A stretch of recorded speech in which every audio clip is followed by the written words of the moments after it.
Hello my dear student, welcome to Aryan classes. Aryan ક્લાસીસમાં મારા કલેજાઓનું હાર્દિક સ્વાગત છે. દરેક ગુજરાતના તમામ વિદ્યાર્થીઓને દિલથી હાર્દિક હું સ્વાગત કરું છું. મારા વાલા વિદ્યાર્થીઓ, તમે મારા ઉપર જે અતૂટ વિશ્વાસ રાખ્યો છે ને એને જાળવી રાખજો. તત્વજ્ઞાન, મનોવિજ્ઞાન અને સમાજશાસ્ત્ર તો ઠીક છે, પણ ભૂગોળની અંદર ભૂક્કા ના બોલાવી દઈએ ને તો મારું નામ બદલી નાખો. બેન, તમે નામ જ ક્યાંક કહો છો એમ તો વાંધો નહીં. જો તમે મારા ઉપર વિશ્વાસ છે ને 100% કે 1000% વિશ્વાસ છે, તો હવે હું કહું એટલી તૈયારી કરજો. આઈ ચેલેન્જ હું તમને એટલું કહું છું, વિભાગ સીમાં કયા ચેપ્ટર કરવાના અને કયા નહીં કરવાના એટલે નહીં જ કરવાના. આજે આ વિડીયોની અંદર આપણે વિભાગ સી, ડી અને ઈના મોસ્ટ ટાઈમ્પી ક્વેશ્ચન જોવાના છીએ. Right my dear student? વિભાગ ઈમાં કયા કરવાના, કયા ચેપ્ટર નહીં જ કરવાના એ હું તમને કહી દઈશ. એટલે મારી ઉપર વિશ્વાસ હોય તો વિડીયોમાં ટક્યા રહેજો. સીમાં કહું એટલા જ ચેપ્ટર, એનથી બહારનું એક ચેપ્ટર નહીં કરવાનું. રાઈટ? ઈમાં પણ એવું છે, કહું એટલા ચેપ્ટર કરજો, પછી વાત થઈ પૂરી. ડીમાં થોડું કહી દઈશ, એટલે ચિંતા નહીં કરતા.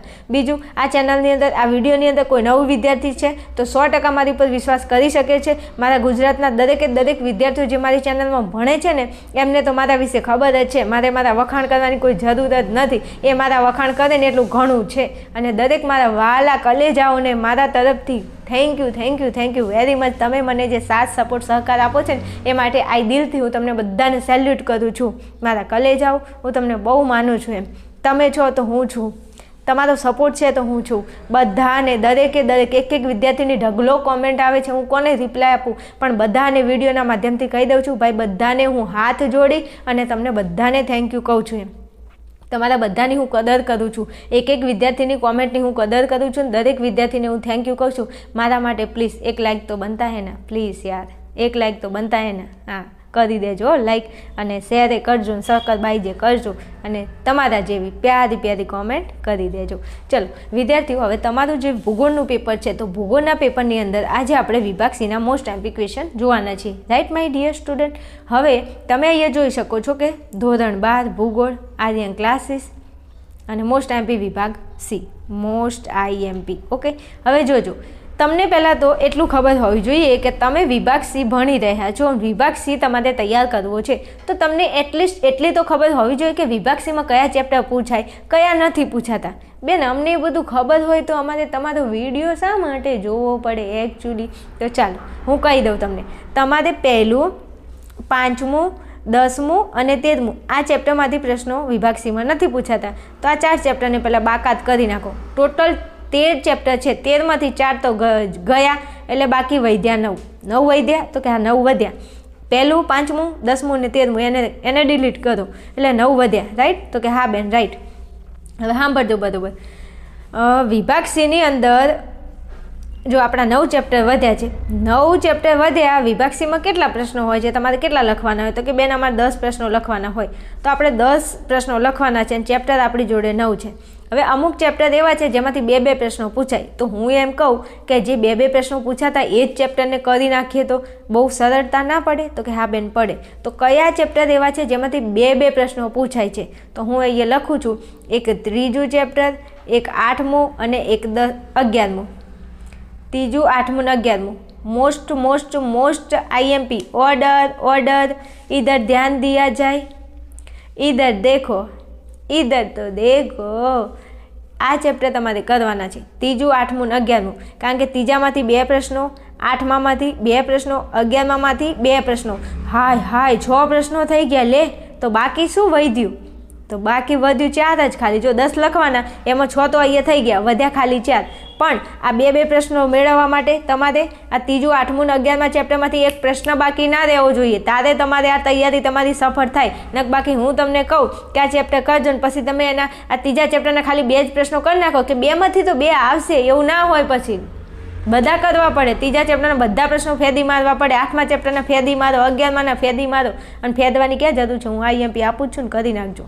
તો 3જું, 8મું અને 11માનો એક પ્રશ્ન વિભાગ સી માટે કરી દો. જો સારા માર્ક્સ લાવવા હોય, 90+ જવું હોય તોની વાત કરું છું. બાકી પાસ થવા માટે તો એમને મેં પાસ થઈ જાઓ. વિડીયો જોશો ને મારા, તો પાસ તો એમને મેં થઈ જાઓ. મારા કલે જાઓ, ચિંતા ના કરો એમ. તો 3જું, 8મું, 11મું ચેપ્ટર કરી દો, એમાંથી 6 પ્રશ્નો થઈ જશે. વધ્યું હવે 6 પ્રશ્નોનું ટેન્શન ગયું. હવે વધ્યા 4 પ્રશ્નો. 4 પ્રશ્નો વધ્યા, તો 4 પ્રશ્નો માટે બીજા કોઈ પણ 4 ચેપ્ટર કરી નાખો. એટલે જો આ 4 ચેપ્ટર આ રહ્યા અને આ 3 ચેપ્ટર આ રહ્યા, એટલે ટોટલ 7 ચેપ્ટરની તૈયારી કરી નાખો. તો આ 9માંથી એ 2 જતા રહે, તો ઓનલી ફોર 7 ચેપ્ટરની તમારે તૈયારી કરવાની થાય. પણ હું એમ કહું છું કે કદાચ તમને આમાંથી ના આવડે, તકલીફ પડે તો એના માટે કહું છું કે 9 ચેપ્ટર પૂરેપૂરા કરવાના. પણ આટલું તમને શ્યોરિટી સાથે વિશ્વાસ હોય ને કે બેન પાડી દઈશ તો 7 ચેપ્ટર કરજો, પણ ઢચું પચું હોય ને તો 9 કરજો. એમ સમજી ગયા? હવે આઈએમપી ઉપર જાઉં છું. ઓકે, ચાલો જઈએ છીએ ફટાફટ. ચાલો પ્રશ્ન નંબર 1 છે, તો પહેલા ચેપ્ટરમાંથી નથી પૂછાતું, તો બીજા ચેપ્ટરનો પ્રશ્ન હશે એટલે તમે સમજી લેજો. ભારતના ભાષાકીય માળખાનો ખ્યાલ આપો. ચાલો પ્રશ્ન નંબર 2, ભારતની વસ્તીને વય જૂથના આધારે કેટલા ભાગમાં વહેંચવામાં આવી છે? વસ્તીને કેટલા ભાગમાં વહેંચી છે કહેવાનું છે. ચલો પછી 3 નંબર, ખનન એટલે શું, તેના પ્રકાર આપો. તો ખનનના પ્રકાર કેટલા છે? 2 છે. કયા કયા? ધરાતલ અને ભૂમિતલ. પછી 4 નંબરમાં, ઉદ્યોગ એટલે શું, તેમાં કઈ કઈ ચીજો તૈયાર કરવામાં આવે છે? તો ઉદ્યોગમાં ઘણી બધી ચીજો તૈયાર થાય, તમે ભણ્યા છો તો તમને ખબર તો હશે જ. ચલો પછી 5 નંબરમાં, તૃતીયક પ્રવૃત્તિના લક્ષણો આપો. 6માં ઉદ્યોગ એટલે શું? 7માં પંચમ પ્રવૃત્તિ એટલે શું? ચાલો 8માં તૃતીયક પ્રવૃત્તિ ઉદાહરણ આપી સમજાવો. માનવીને આપી શકાય તેવી સેવાઓને શું કહેવાય? તૃતીયક પ્રવૃત્તિ કહેવાય. ચલો પછી 9માં, સિલિકોન વેલી કોને કહે છે? તે કયા શહેરમાં આ વિકસેલી છે? તો ઇન્ફોર્મેશન ટેકનોલોજી સંદર્ભે ઘણા વિકસિત ઉદ્યોગગૃહોનું એક સંકુલ એટલે સિલિકોન વેલી થાય. રાઈટ? ઓકે. 10માં, વાણિજ્ય સેવામાં કઈ કઈ સેવાઓનો સમાવેશ થાય છે? તૈયાર કરી નાખજો. આ સિલિકોન વેલી તો પૂછાય છે, આ એ પૂછાય છે, કરી જ નાખજો. પછી કહેતા નહીં કે કીધું નહોતું. 1000% મોસ્ટ આઈએમપી. ઓકે. ચલો પછી 11માં, સંચાર એટલે શું? વ્યક્તિગત સંચાર તંત્રના સાધનો જણાવો. ચાલો ત્યાંથી આગળ જે બધા મોસ્ટ આઈએમપી છે, કરી જ નાખજો પાછા, વધારે નથી પ્રશ્નો. હા. ચલો 12માં, આકાશવાણી દ્વારા કયા કાર્યક્રમો પ્રસારિત કરવામાં આવે છે? ચલો 13માં, ઓપેક સંગઠનના હેતુઓ જણાવો. 14માં, સરોવર બંદર માટેની ભૌગોલિક અનુકૂળતાઓ જણાવો. ચાલો ત્યાંથી આગળ જઈએ તો 15માં, કોલકાતા બંદરે વારંવાર ડ્રેજિંગ કરવું પડે છે, કારણ આપો. 1000% મોસ્ટ આઈએમપી, કરી નાખજો. પછી કહેતા નહીં કે કીધું નહોતું. ચલો પછી 16, ફેરી બંદર એટલે શું? ગેટની સમજૂતીના માધ્યમના ધ્યેય કયા કયા છે સમજાવો. પછી 18માં, શહેરી વસાહતના માપદંડો. આ એ આઈએમપી, બધા આઈએમપી છે પણ કરી જ નાખજો. 19માં, વહીવટી કેન્દ્ર એટલે શું? તેના ઉદાહરણો આપો. હાલો ત્યાંથી આગળ વધીએ તો વસાહતના 2 મુખ્ય પ્રકારો જણાવો. કયા કયા? ગ્રામીણ અને શહેરી વસાહત. પછી 21માં, સંસાધનનું વર્ગીકરણ. વિરલ સંસાધન અને એકલ સંસાધનની વ્યાખ્યા આપો, જોઈ લેજો. 23માં, સંસાધન એટલે શું? 24માં, ભૂમિ સંસાધન સાથે જોડાયેલી સમસ્યાઓ જણાવો. 25માં, સ્થાનિકરણ વિશે માહિતી આપો. હાલો ત્યાંથી આગળ જઈએ ફટાફટ. તો 26માં, સમષ્ટિ ઉદાહરણ આપી સમજાવો. 27માં, દ્વિપરિમાણીય આલેખ સમજાવો. 28માં, ટપકું પદ્ધતિ ટૂંકમાં સમજાવો. 29માં, રંગછાયા પદ્ધતિની ખામીઓ જણાવો. માય ડિયર સ્ટુડન્ટ, આ વારંવાર બધા પ્રશ્નો પૂછાય છે તો કરી નાખજો. ઓકે. અને તમને વિડીયો થોડો હેલ્પફુલ લાગતો હોય ને તો જરા મને થોડી એવી સારી એવી તમારા જેવી પ્યારી પ્યારી કોમેન્ટ કરી દેજો ને. શું કીધું? હો સારું. ચલો 30માં, ટપકા પદ્ધતિમાં ટપકાનો ઉપયોગ કરતી વખતે કઈ કઈ બાબતો ધ્યાનમાં રાખવી જોઈએ. પછી 31માં, વિજ્ઞાન અને ટેકનોલોજી પાર્ક કોને કહે છે અને તે કયા શહેરોમાં આવેલો છે? ઓકે, કરી નાખજો ફટાફટ. ચાલો ત્યાંથી આગળ જઈએ છીએ. ચલો તો આવા સરસ મજાના 31 પ્રશ્નો છે. એના સિવાય જો મેં તો આઈએમપી 31 આપ્યા છે, આના સિવાય કોઈ ટોપર કક્ષાનો વિદ્યાર્થી છે તો તૈયારી કરી શકે છે. હું કોઈને ના પાડતી નથી, પણ આટલા પહેલાં કરી લેજો. હાલો ત્યાંથી આગળ જવું છે તો આપણે વિભાગ ડી ઉપર આગળ વધીએ. ચાલો વિભાગ ડીની અંદર તમે અહીં જોઈ શકો છો STD બાર ભૂગોળ વિભાગ ડી, આર્યન ક્લાસીસ અને મોસ્ટ આઈએમપી વિભાગ ડીના ક્વેશ્ચન. ઓકે, ચાલો શરૂઆત કરવી છે. વિભાગ ડી ઉપર જવું છે તો વિભાગ ડીની અંદર માનવ ભૂગોળના કાર્યો સ્પષ્ટ કરો. તમને જે આ પહેલું ચેપ્ટર છે, જો પહેલું ચેપ્ટર ના આવડતું હોય તો પાછળના ચેપ્ટર બધા કમ્પ્લીટ કરજો, કારણ કે પહેલું ચેપ્ટર છે એમાં તકલીફ પડે એવું હું માની શકું છું. Right my dear student? Okay, ચલો પછી નિશ્ચયવાદ વિચારધારા ચર્ચો. પછી 3માં નિશ્ચયવાદ વિચારધારા અને સંભવવાદ વિચારધારા વચ્ચેનો તફાવત લખો. ચાલો ત્યાંથી આગળ જઈએ તો 4થા નંબરે વ્યાપારિક પશુપાલનની ટૂંક નોંધ લખો. ભાઈ મોસ્ટ આઈએમપી. 5માં ઉદ્યોગોનું વર્ગીકરણ આપી ઉદ્યોગોની સમજ. ઉદ્યોગો ઘણીવાર પૂછાય છે. પછી ખેતી આધારિત આનુષંગિક પ્રવૃત્તિઓ જણાવો. આ 1000% મોસ્ટ આઈએમપી ઘણીવાર પૂછાઈ ગયું છે. પછી ઇન્ફોર્મેશન ટેકનોલોજી, આ એ પૂછાય છે. ચલો 8માં ઉચ્ચ સ્તરીય સેવાઓ જણાવો. ચાલો તેથી આગળ જઈએ તો માનવીની તૃતીયક પ્રવૃત્તિઓમાં સેવાના વિભાગો, મોટો પ્રશ્ન છે, જોજો. ચાલો પછી સુએજ નહેર વિશે ટૂંક નોંધ લખો. 1000% મોસ્ટ આઈએમપી સુએજ નહેર. હું જ્યારે ભણતી હતી ને, નથી કહેવું હવે વધારે. ચલો પરિવહન સંબંધી સમસ્યાઓના ઉપાય જણાવો. આ પ્રશ્ન આઈએમપી છે. પછી ફિલ્મ ઉદ્યોગ વિશે સમજાવું. ફિલ્મ ઉદ્યોગ આવડે એવો જ છે, કશું છે નહીં પાછું. ઢોલીવુડ ને બોલીવુડ ને ઢોલીવુડ ને આવું છે બધું. ચલો પછી 13માં ઈમેલ વિશે ટૂંકમાં માહિતી આપો. જો આ ઈમેલ એ મોસ્ટ આઈમ્પી છે, ઈમેલ વિશે લખવાનું છે. શું ના આવડે? આવતું નથી ઇંગ્લિશમાં ઈમેલ? હા એમ. તો પછી મારા કાળજાના કટકાઓ જતાં સારી એવી કોમેન્ટ કરતા રહેજો. મને મજો પડી જાય અને તમને મજો પડી જશે. ભૂગોળના પેપરમાં સરસ મજાના વિભાગ એ બીના આઈએમપી ક્વેશ્ચન આપવાની છું. સરસ મજાનો વિડીયો જોઈ લેજો એટલે તમારું કામ ટક્કા જેવું. ચલો પછી 15માં ભારતના વિદેશ વ્યાપારની બદલાતી તરા સમજાવો.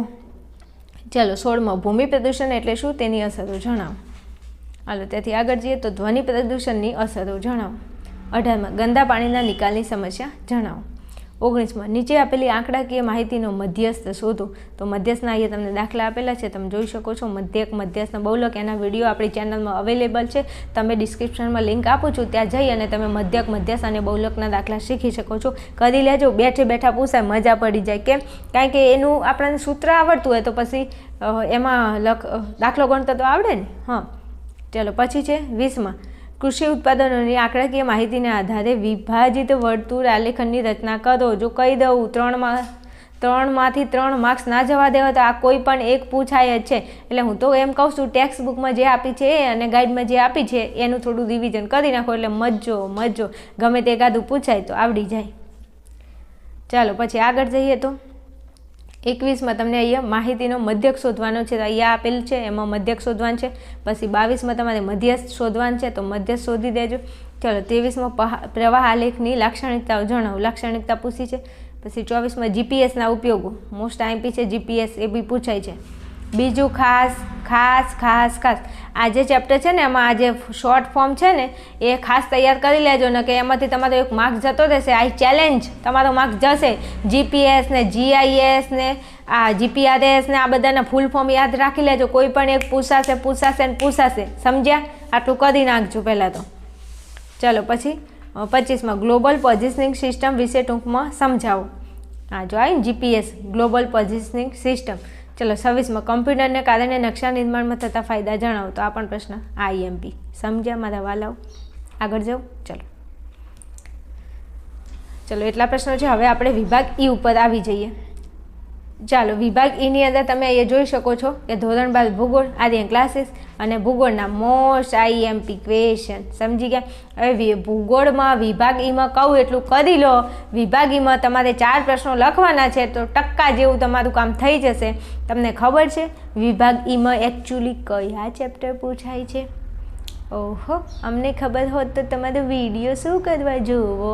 કંઈ વાંધો નહીં, હવે કહી દઉં છું એટલે ધ્યાનમાં લેજો. ઓકે મારા કલે જાઓ. ચાલો હવે સાંભળજો. આ વિભાગ ઈ છે તો વિભાગ ઈની અંદર બીજું ચેપ્ટર પૂછાય છે મારા વાલા, 5મું પૂછાય છે. પછી 8, 9 અને 10 આટલા 5 ચેપ્ટર પૂછાય છે મારા વાલાઓ. એટલે સાંભળી લો.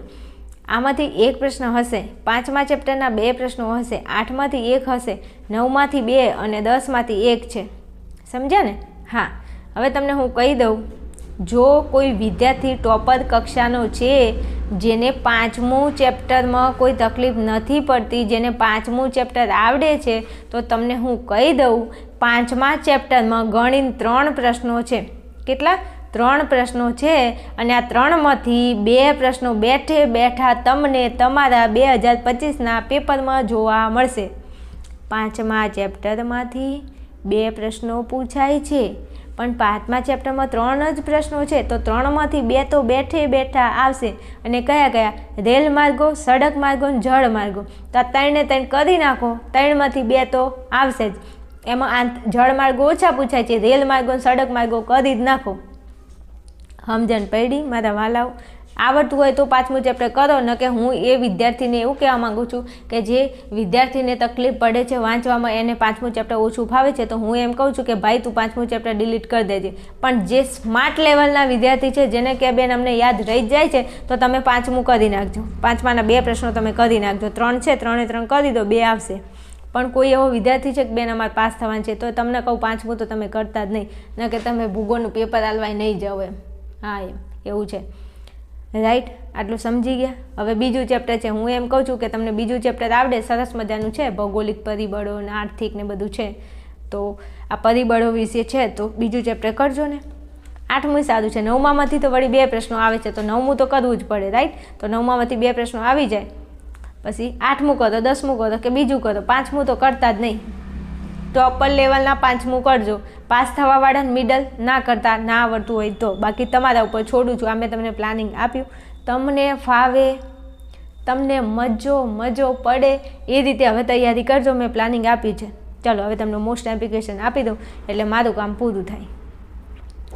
ચાલો, વિભાગીના મોસ્ટ એપ્લિકેશન. તો સૌથી પહેલાં કયું ચેપ્ટર આવશે? બીજા નંબરનું ચેપ્ટર આવશે. તો વસ્તી ગીચતા પર અસર કરતા એક તો ભૌગોલિક પરિબળો પૂછાય, આર્થિક પરિબળો પૂછાય છે, અને બીજા પરિબળો તમે જોઈ લેજો જે હોય તે. ઓકે, સામાજિક ને રાજકીય એ બધા પરિબળો પૂછાય છે. ઓકે, તો આ જોઈ લેજો તમારે આ લખવાનું હોય તો બીજું ચેપ્ટર. ચલો પછી ત્રીજામાં વસ્તી વિતરણની દ્રષ્ટિએ પ્રાદેશિક ભિન્નતાઓ વર્ણવો. આ પ્રશ્ન બીજા ચેપ્ટરનો છે, હે ને? હા, જોઈ લેજો. ચલો પછી પ્રશ્ન નંબર 4માં પરિવહનનો અર્થ સમજાવી વિશ્વના મુખ્ય સડક માર્ગો. આ 5મું ચેપ્ટર છે ને, એમાં સડક માર્ગો પૂછાય, આ રેલ માર્ગો અને આ આંતરિક જળ માર્ગો. આ 3 પ્રશ્નો છે લા ભાઈ 5મા ચેપ્ટરમાં. કયા ચેપ્ટરમાં? 5મા ચેપ્ટરમાં. આ 3 છે, સડક, રેલ અને જળ માર્ગો. આ 3માંથી 2 પ્રશ્નો બેઠા તમને જોવા મળશે. ખબર પડી? કદાચ આઘા પાછું હોઈ શકે, કદાચ એમ, કદાચ પેપર સેટર એવા હોય તો. નકર મોસ્ટ ઓફ તો આ 3માંથી 2 પૂછાય જ છે. એટલે તમને આવડતા જ કરી લેજો. નકર હું એમ કહું છું કે આ 3 પ્રશ્નોને સ્કીપ કરી નાખજો, એના કરતાં બીજા ચેપ્ટર કરી લેજો. ચાલો પછી 7મા નંબરમાં શહેરી વસાહત એટલે શું? તેની કાર્યકારિતાના આધારે તેના પ્રકાર જણાવો. તો આ બહુ પૂછાય છે, શહેરી વસાહત. પછી ગ્રામીણ માનવ વસાહત પ્રણાલી વિશે સવિસ્તાર લખો. આ કયું ચેપ્ટર છે? 8મું છે. ઓકે ને? હા, ચાલો પછી ત્યાંથી આગળ જઈએ તો ખનિજ તેલ અને કુદરતી વાયુ સંબંધી સમસ્યાઓ, તેનો ઉકેલ જણાવો. પછી ભૂમિ સંસાધન સાથે જોડાયેલી સમસ્યાઓ, જળ પ્રદૂષણ ગઈ સાલ પૂછાઈ ગયો છે. પછી માનવ સંસાધન વિશે વિગતે જણાવો. ભૂમિ પ્રદૂષણ એટલે તેની અસરો જણાવો. ગરીબીનો અર્થ અને તેને દૂર કરવાનો ઉપાય. આ એક ગઈ સાલ પૂછાઈ ગયો, વારંવાર પૂછાય છે. પછી આ ઘન કચરાની સમસ્યા અને તેને દૂર કરવાના ઉપાયો ચર્ચો. પછી જળ પ્રદૂષણ અને તેની અસર વિશે સવિસ્તાર સમજાવું. તો બધું આવી રીતના પૂછાય છે. મારા વાલાઓ, મેં મારાથી બને એટલી બેસ્ટ કોશિશ કરીને તમને સમજાવી છે. હવે મારા વાલા વિદ્યાર્થીઓ ફટાફટ કમેન્ટ કરજો તમને મારા આઈએમપી કેવા લાગે ને એમાંથી તૈયારી કરજો. અને હજુ એ બી આવે છે ધમાકેદાર, આવી જજો ફટાફટ કોમેન્ટ કરવા. ચાલો મળીશું નેક્સ્ટ વિડીયોમાં. ત્યાં સુધી જોતા રહેજો આર્યન ક્લાસીસ.